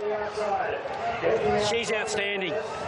Look, those leaders got a picnic up front. The back markers are in trouble. She got speared off on the turn. Took a while to wind up, but to do what she's done in her short career, she's a ripper. Fundamentalist was Johnny. And now he's down at the 200. Yes. Mark Newnham's in a bit of... I know she had an uninterrupted passage, but they slowed up front here, and she had to spear wide and get into her work. What I love about her is she's dominant. She savages the line. You know, this is only her 5th race start. You know, for a filly to win a maiden in a first prep and nearly beat nose and nose in a Group 1, then return and go bang, bang. You know, looking at the race, you say, oh, there's nothing between these two, this bunch of fillies. It's run of the race stuff, but I tell you something, she's a winner. That was her chance, Fundamentalists. That was her chance. She's 3 times Group 1 placed, I think, now, and she just got a lovely lead there and kicked, and every right move was made. It's just that she was beaten by a better filly. Eldorado Dreaming's ticking along beautifully for the mile. Look, I just hope, you know, Bahutakawa or Poo-Poo-Kawa, they can keep backing it, and I'll keep taking $6 the Nikita Jane. So she'll be the name on everyone's lips again, and they'll all want to back Bahutakawa next time, and I'll just wait. Poo-Poo-Kawa, because she'll be the start favourite again next time on that run, and this filly will slip the system again. Oh, I don't. A lot of runs in behind her that are still going well, and when they step up and trip, there's a few that are going to be promoted. I mean, look at Miss Fabulous. If she draws a gate, she's definitely going to be a force to be reckoned with. A lot of forgive runs there. Seabrook got a tick first up. I think when we're talking, when we're 2,000 metres, and look, that Zeditave there, she's just beautiful. When she gets to the Oaks distance, or the 2,000, 2,400, you're going to see something special there, believe me. What about, you know, we're looking... Duff and Lizzie, the Autumn Sun and Vega Days, they were the 2 we thought would be dominating this market for the Randwick Guineas, but all of a sudden, I can see these three fillies backing up: Nikita, Jane, Eldorado Dreaming and Fundamentalist. Well, things just got a whole lot more interesting if that happens, Lizzie. Yeah, well, Mark Newman said that he's going to wait until... Journeys, but now Nikita Jane just showing this brilliance over 1,200 and 1,400. If she keeps it going, she's just going to be very, very short in the Oaks. But we've got a lot of racing over longer distances to come where other... Fantastic Gator winning the light fingers. I know you ummed and ahed whether to put her on top or the horse who was unlucky, the Godolphin filly in Bahutakawa, but I think you just went Bahutakawa's way, or said back them both, but Nikita Jane was huge. Great win. Wide with a trail, peeled out wide and zoomed late. Just a really good filly and in a generation of exceptional fillies. Loved what I saw. Time was quick. You know, they went pretty solid early, 47.4 first 800, but quicker time than the older mares, Alassio and Dixie Blossoms and co. Putakawa, the other horse you're referencing behind them, may well have won. I know there's two different schools of thought on social media, and everyone's certainly entitled to their opinion. My humble view is I'm marking her similar to that horse we referenced earlier, Mike. She may well have won it with any room. She's a big girl. She needs galloping room. Four-way go, no knock Fundamentalist in the others. They had nice runs, but first and fifth are ones to find. I just thought it was a fantastic race. I mean, Fundamentalist, she's now 3 times Group 1 placed. 4 times, actually. 4 times, is it? Yeah. Geez, thanks, Siri. But, I just had to. But that's your role. But they're a deep crop of 3-year-old fillies this year, aren't they? When you take Amphitrite, Mystic Journey, imagine if they were all in the one race. I know. Against each other. Is it going to happen at all? Potentially. Yeah. Of course, we've got to see Amphitrite. Winks lining up to make it 31 in a row. Yeah, you never get sick of looking at her, do you? She's an absolute champion, still at the top of the game. Look at her there, so focused here today. She's going for the world record today of Group 1 wins. There's a world record for her every time now she steps on the track. And what do you say, Lizzie? Well, what can you say? She's... After a first up run, Lizzie? As expected, Ronnie, yeah, she's just progressing as well as you would want her to throughout this campaign. We know that this isn't her grand... As you leave the Theatre of the Horse, there is one person left in the Theatre of the Horse that was absolutely packed only 5 minutes ago. I don't know where we approach now. $1 million has been invested on Winks today alone at the $1.08. Of course, we had the bet earlier this morning of $239,000 on Winks at $1.09. She's into $1.08, her equal shortest priced ever, as she attempts her 31st consecutive win here. $1.08 favourite over the Clapper. Happy Clapper's a $9.50 chance. Unforgotten is at 31. Egg Tart at 41. Patrick Aaron's just out from 71 to 81. Libran State 100 to 1 all the way through. Extra. Chipping Norton Stakes, 1,600 metres, 31 in a row awaits. This year's Chipping Norton, Winks is $1.08 in this year's edition. We're all set. Oh, Winks now for the Chipping Norton. Set. And they're racing, and Happy Clapper jumped out well. She's jumped OK, Winks, but Happy Clapper's going to lead from Unforgotten. Egg Tart goes forward, and Winks will settle in fourth and stay off the fence. A length further back to Patrick Aaron, then came Libran, and Brimham Rocks is the last one. Well, this has never happened in his career, but he didn't have much choice. Happy Clapper, he's never led in his life, but at the 1,200 metres, he's 2 lengths clear from Egg Tart, 2 further back to Unforgotten, 3/4 the outside to Winks, seeing plenty of daylight, 2 further back to Patrick Aaron, then Libran, and Brimham Rocks is last of all. So Happy Clapper establishing a sizable lead coming down the side of the course. He's been trying to beat the great mare for the last 3 years. He's never led. What will happen from here? Happy Clapper extends 4 lengths in front now of Egg Tart. 2 further back to Winks, taking closer order. Unforgotten lost a spot as Happy Clapper goes further in front. Good gap back to Patrick Aaron, Libran, and Brimham Rocks. This has got the crowd on the edge of their seats. Happy Clapper's 5 in front to Egg Tart. Now Bowman just starting to feel for Winks coming around the turn. He doesn't want to get too far away. Happy Clapper comes up the rise, 4 lengths clear. But Winks, she's really starting to hit top gear now. 2 lengths away. Happy Clapper under the whip. 2 in front. Bowman says, come on, girl. Winks moves up on the outside of Happy Clapper. It's a race today, but no longer. She starts to draw clear for a world record of 23 Group 1s. Winks by 2 lengths to Happy Clapper. He made it exciting. Unforgotten third. Then Egg Tart, Libran, Patrick Aaron, Brimham Rocks. Oh, the stride, the power, the unforgettable. And well done, Happy Clapper, old boy. You gave us a race today, but as always, she comes out on top. Winks, 31 in a row, 23 Group 1 victories, a world record. She's the record breaker. She's the history maker. Wow, you beauty, Winks, as Ian Craig said when Tie the Knot went across the line, winning his fourth. And you said it, Greg. They deserve all credit with Happy Clapper. They just tried something different there. And he's, you know, look, let's face it, he's a length and a half off of there after doing all the work, although Huey was kidding there late. OK, Bernie, have you... She was very little agitated today, more so than she has been recently, but fortunately they didn't open when they pressed the button, so... Yeah, that was lucky. Yeah, it was a bit, I think, but look, she's amazing, Bernie, and Blake really made it a test today, as Josh Parr did a few years ago on Red Excitement, but she can just cover all bases, this mare, and she's just an amazing athlete, and there's really no more words to describe. I know, all these fantastic stats week to do. He set that pace, he caused that pace, so congratulations to Happy Clapper and Pat Webster. What a phenomenal horse he is. And Winksy had to do a complete Winksy, and she did. Have a listen to this. The crowd at Royal Randwick are going to erupt as they get a glimpse to welcome this marvellous racehorse back.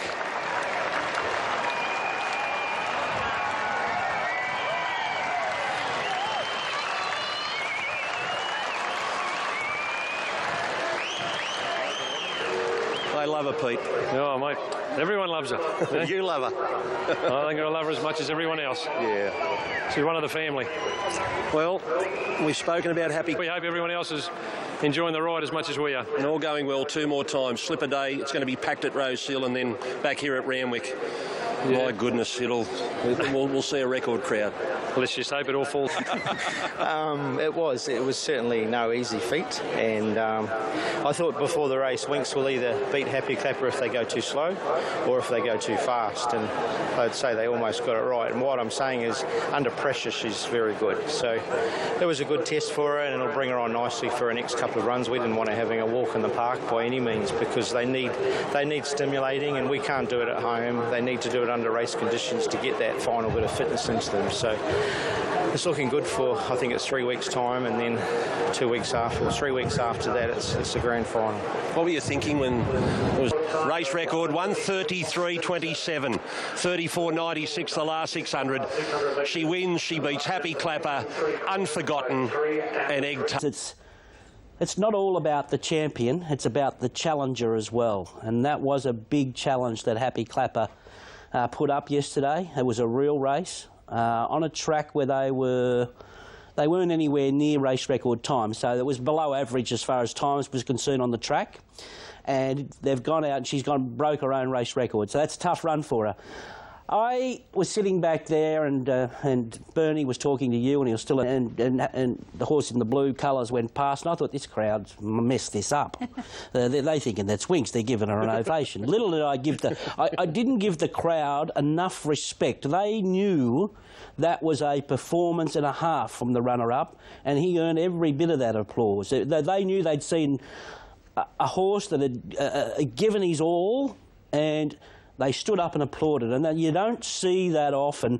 I've seen it when farewells with champions, when they get beat, they still get applause. But for a crowd to stand up and applaud a loser there, it was a moment, a really good racing moment. It was incredibly heartwarming to... Around the turn, he doesn't want to get too far away. Happy Clapper comes up the rise, 4 lengths clear, but Winks, she's really starting to hit top gear now. 2 lengths away, Happy Clapper under the whip, 2 in front. Bowman says, come on, girl. Winks moves up on the outside of Happy Clapper. It's a race today, but no longer. She starts to draw clear for a world record of 23 Group 1s. Winks by 2 lengths to Happy Clapper.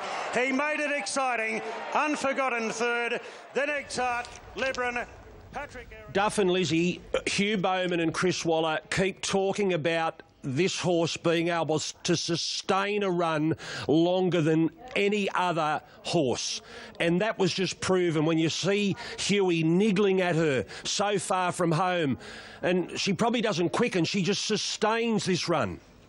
Well, it was 900 metres out. You know, Blake had just sat there, Lizzie, from, I think, the first 500 metres of this race. He think, hello, they're letting me lead here, and he just tried something different. He did do a red excitement. That was one day that she was so long. I'd heard Chris Waller speaking after the race, and he said that Hugh's main objective in the race was to get Winks comfortable, but always have Happy Clapper in her sights, and that's exactly what he did. A few of the jockeys I spoke to after in their comfort zone. $1.10 to win the Queen Elizabeth.